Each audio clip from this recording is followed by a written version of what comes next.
Okay, now we're going to talk about thin film interference. It's the reason that soap bubbles are the colors they are.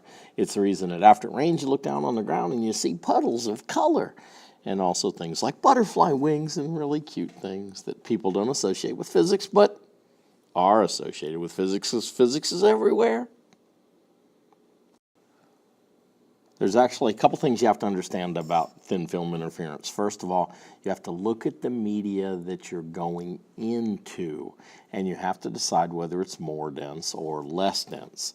Now, this particular one right here would represent something that's more dense.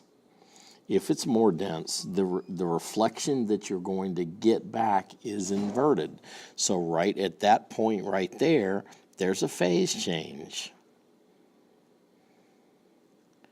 And what that's going to cause is a crest to become a trough. So if you go to something more dense, so for example, if you go from air to water or air to oil, we're going to get that. We're going to get a phase change created. Now, in this one over here, this is something that's less dense. If I go into something that's less dense, so essentially if I have what behaves like a free end, what happens is I get no phase change at that point. So a crest comes back as a crest. So you'll have to look at the boundaries at which it occurs and then try and figure out whether you're going to have a phase change or not. Okay, let's take a look at what happens. We're going to take air, soap, and air. So for your familiar soap bubble, you're playing with your cousin, your nephew, your niece, and you're blowing soap bubbles. So let's take a look at that. Now, as the light comes in up here, and it enters in and first hits the soap bubble, let's take a look at what happens there.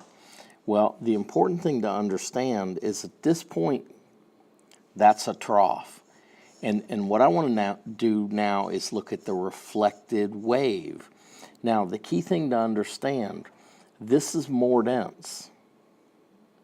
So therefore, we immediately know that this flips over. So when it comes off, this becomes a crest.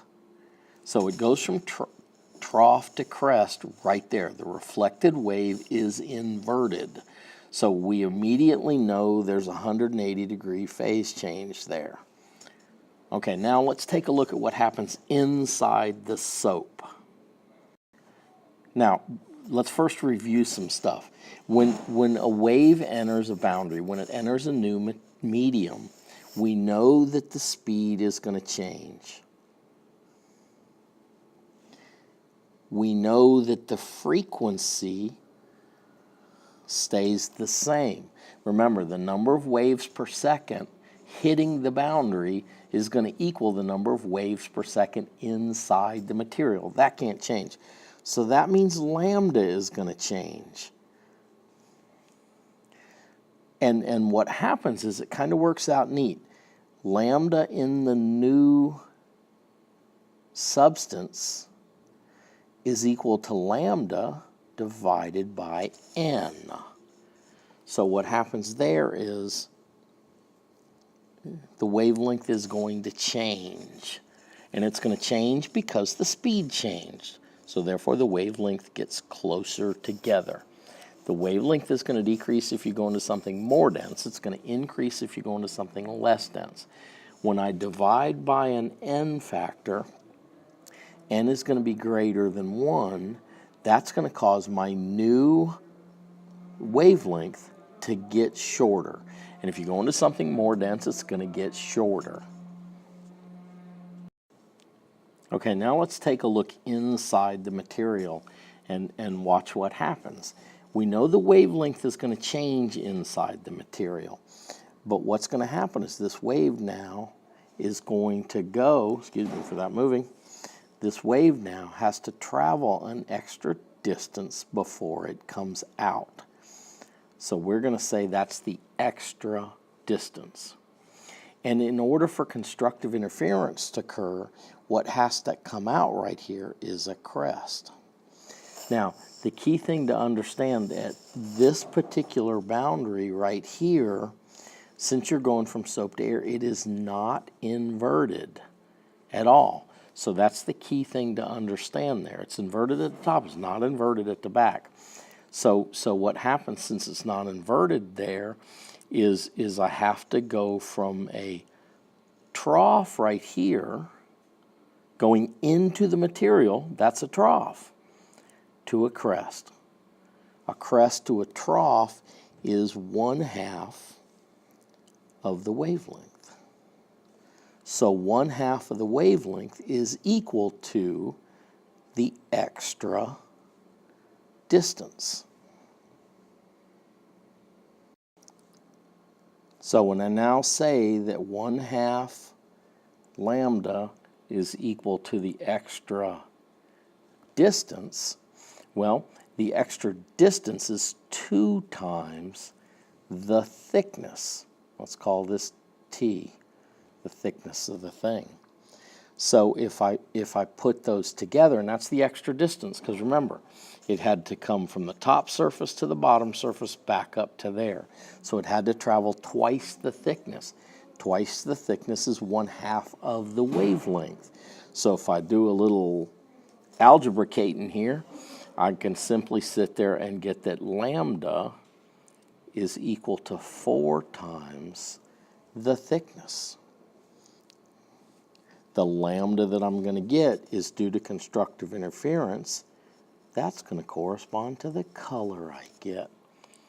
And the color I get is going to be somewhere between 400 nanometers and 750 nanometers for visible light. 400 would be the violet end, 750 nanometers would be the red end. So I'm going to see that color that's coming off. The color is going to come off right here.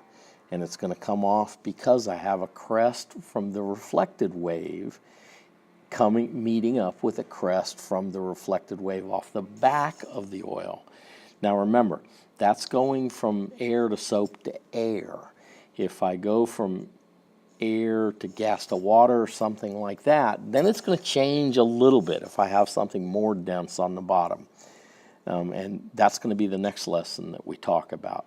But let's get this one and understand this one first for soap bubbles, and then we'll get after that. Okay, let's look at one more slide.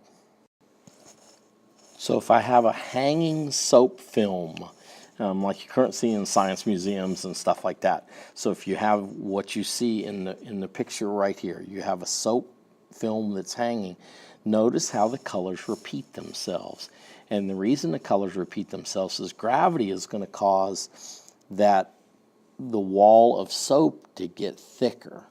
And what's going to happen is I'm going to have a color created here where it's 1/4 wavelength. I get a certain color. Well, let's make it magenta so it matches up with what the pen is doing. At 3/4 wavelength, I'm also going to get magenta. At 5/4 wavelength, I'm also going to get magenta. So what I'm going to have is the same color here, the same color here, and the same color there. So every time the wavelength is separated by half of the wavelength, the extra distance is going to be the same, so I'm going to keep getting the same color over and over and over again. In between there, I'm going to get other colors. I'm going to get something like blue coming in here, blue coming in here, and blue coming in here. And that's a very messy looking drawing now. But realize you're going to get it to repeat over and over and over again as you go. I hope this helped. Next we'll look at what happens if it goes from air to oil to water, because that's a little bit different.